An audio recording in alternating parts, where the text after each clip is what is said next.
10 বছরের অপেক্ষার পর মুক্তি পেতে চলেছে ধূমকেতু। দেব শুভশ্রী জুটির প্রত্যাবর্তন ঘিরে দর্শক অনুরাগীদের মধ্যে উন্মাদনা তুঙ্গে। তার ঝলক দেখা গেল সোমবার নজরুল মঞ্চে ধূমকেতু ট্রেলার লঞ্চে। জুটি হিসেবে দর্শকদের সামনে ধরা দিলেন দুজনে, আর সেখানেই হাসি ঠাট্টা খুনসুটিতে মেতে উঠল পুরো অনুষ্ঠান। এই অনুষ্ঠানের সঞ্চালক ছিলেন রোহন ভট্টাচার্য। দর্শকদের তরফে আসা প্রশ্নগুলি তিনিই পৌঁছে দিচ্ছেন দুই তারকার কাছে। তার আগে ধূমকেতু নিয়ে দেব বলেন, আমরা আজকে একটা ঐতিহাসিক মুহূর্তের সাক্ষী হলাম। 10 বছর আগে ধূমকেতু তৈরি হয়েছে, আমরা ভুলে গেছি, আপনারা আগলে রেখেছেন। এত বছর পরও দর্শকদের মধ্যে যে উত্তেজনা রয়েছে সেটিকেই সম্মান জানাতে চেয়েছিলাম।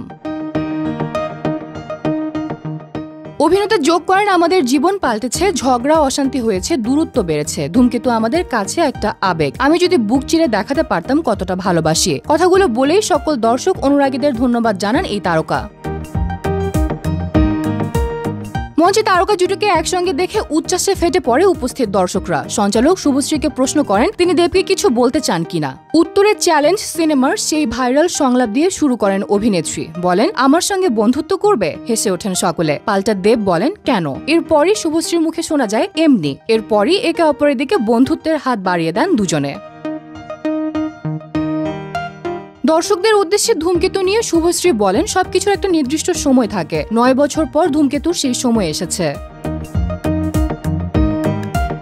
একই সঙ্গে দেবের সঙ্গে জুটি নিয়ে তিনি বলেন, আমি এবং দেব আমাদের জুটিটাকে বাঁচাতে কখনোই খুব বেশি চেষ্টা করিনি। জুটিটা বেঁচে আছে আপনাদের ভালোবাসায়, সব রকম অনুভূতিতে।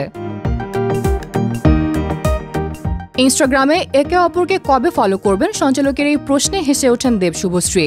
দেব বলে ওঠেন, ব্লগ ছিল, ব্লগ থেকে আনব্লক করেছি। তখনই শুভশ্রী প্রশ্ন করেন, ব্লগটা কে করলো? এরপরে দুজন নিজেদের ফোন চেয়ে পাঠান। মঞ্চে একে অপরকে ফলো করে নেন দুজন। ভক্তরাও রোমাঞ্চে মেতে ওঠেন আরও একবার।